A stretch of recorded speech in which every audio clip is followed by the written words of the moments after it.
Welcome.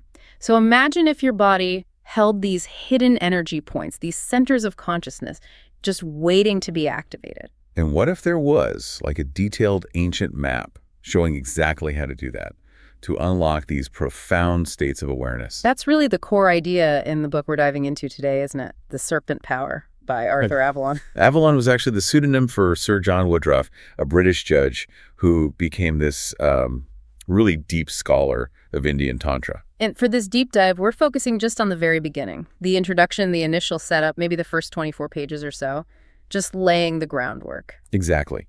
Our mission here is just to unpack that foundational framework Avalon gives us right at the start.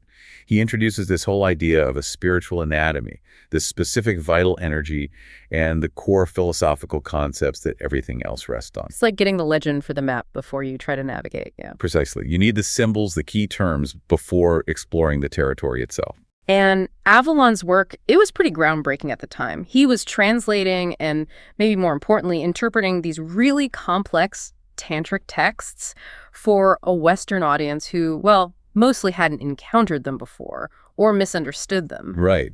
The Serpent Power itself is his translation and commentary on two specific texts, the Ṣaṭcakra and the Padukapanya. It's a window into this quite esoteric tradition. And he makes it clear, even in the intro, that this isn't his only work on the subject. No, definitely not. He points you to his other books, things like Principles of Tantra, Shakti and Shakta, Garland of Letters, for more detail on specific things. Like the rituals or the deeper philosophy of power or the whole science of mantra. It's like he's saying, here's the map, but the full encyclopedia is over here. Yeah, exactly. He's acknowledging the scope. And it's interesting, he even includes a note about the second edition. Oh, yeah. What was that? He mentions they made corrections, added more material, and importantly, put in new color plates of the chakras and diagrams showing yoga positions. Ah, so trying to make it clearer, more practical, maybe. Seems like it. Shows a commitment to getting it right. And the book opens, actually, with this really powerful prayer. Kind of sets the whole tone. What does it say? It's a prayer to the Divine Mother, Paradevata, who's united with Shiva. She's described as this brilliant energy, like 10 million lightnings. Wow. And the prayer asks for Kuṇḍalinī, who's called the cow of plenty, like a source of all good things to be awakened, so the practitioner can gain the fruit of yoga. So right from the first page, it's about awakening this specific, powerful energy. Exactly. It tells you the core focus immediately. Okay, so let's get into those first core concepts. Around page 8, he starts talking about the 6 centers and the serpent power. Right. And the fundamental idea here is these 6 centers, chakras, or sometimes called lotuses within the body. He says they correspond to physical locations, which is interesting, but the key thing seems to be their astral aspect. Yes, absolutely. That's where it gets really different from just anatomy. He links specific functions to these astral centers. Like what? Well, at the navel, it's described as a simple power of feeling. Then the spleen is linked to conscious travel, out-of-body potential. Okay. The heart center is about comprehending and sympathizing with subtle vibrations. So empathy, but maybe deeper. And higher up. Astral sight at the eyebrows, like the third eye concept, maybe. And the very top of the head is described as the perfection of astral life.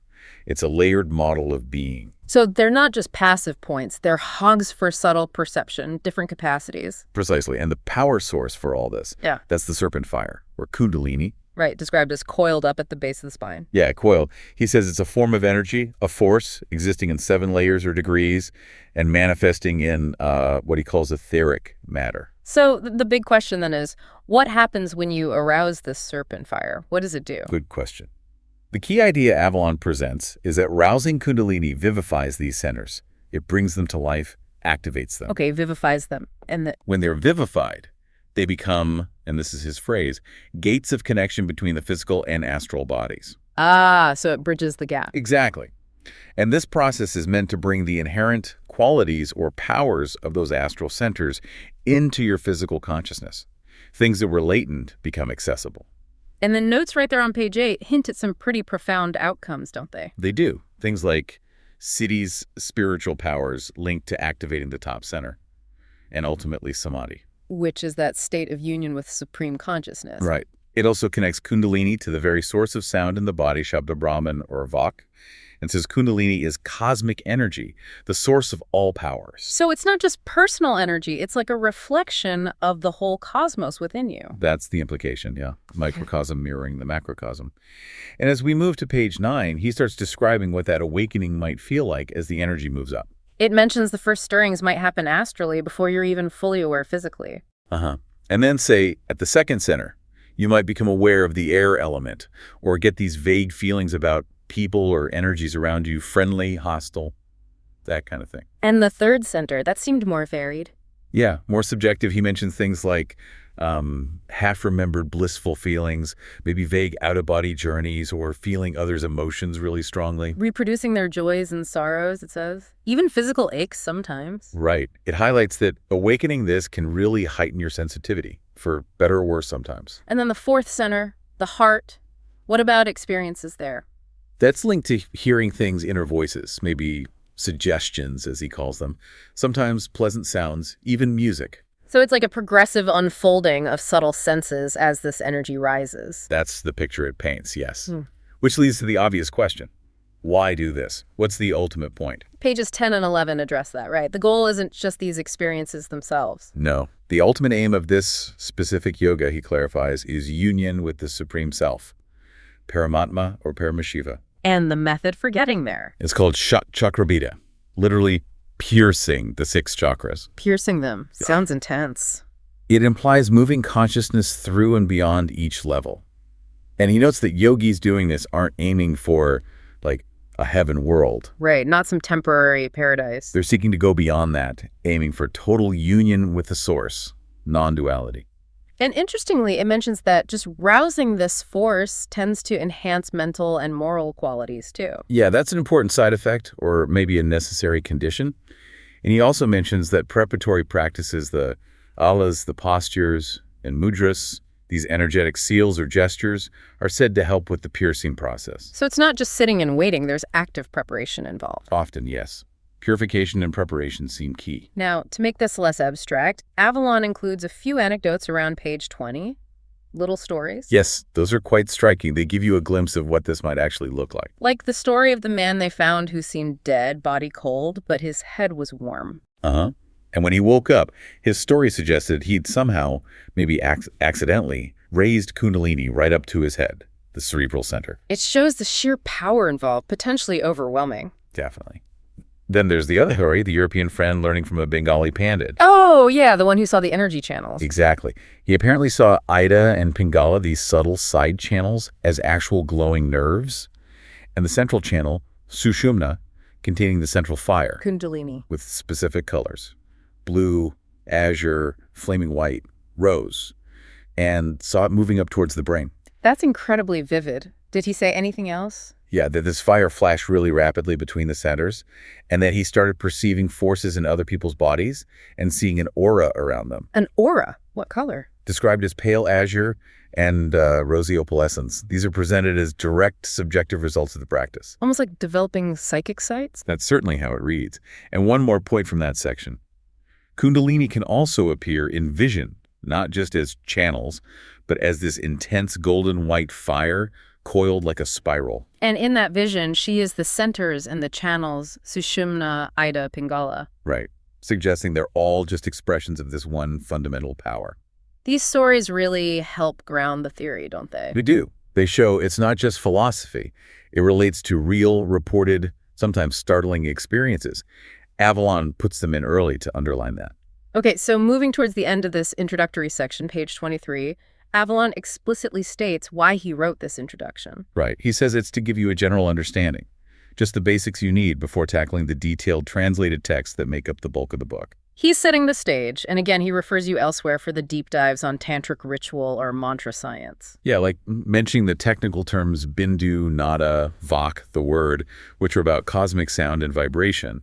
Those are explained more fully in his garland of letters. It's complex stuff, the idea of sound creating reality, but central to this. Very central. And he makes another important point. Understanding the yoga requires grasping two movements, not just the return journey, the dissolution back to the source. Laya or nivriti, the upward path. Right, but also the creative outpouring, pravriti, how the universe and we ourselves come from that source in the first place. The inward journey mirrors the cosmic creation process. That's the idea. And this connects directly to the short summary of the Shakti doctrine he gives right at the end of this section, pages 23-24. The philosophical bedrock. Exactly. The foundation for this whole system. What does it say? Well, the core idea is that everything is power, manifest power or Shakti. And that power shows up as mind, life, and matter, the stuff of existence. But crucially, power always implies a power holder. Shaktiman, which is Shiva. And the key insight is they are inseparable. No Shiva without Shakti, no Shakti without Shiva. They are one reality. Two sides of the same coin. Precisely. A non-dual reality. And this ultimate reality is described with those three famous terms, Sat Chidananda. Being, consciousness, and bliss. He explains why those words are chosen too. Yeah, being or isness refers to the fundamental reality that just is, beyond any specific form, the ground state you can't think away.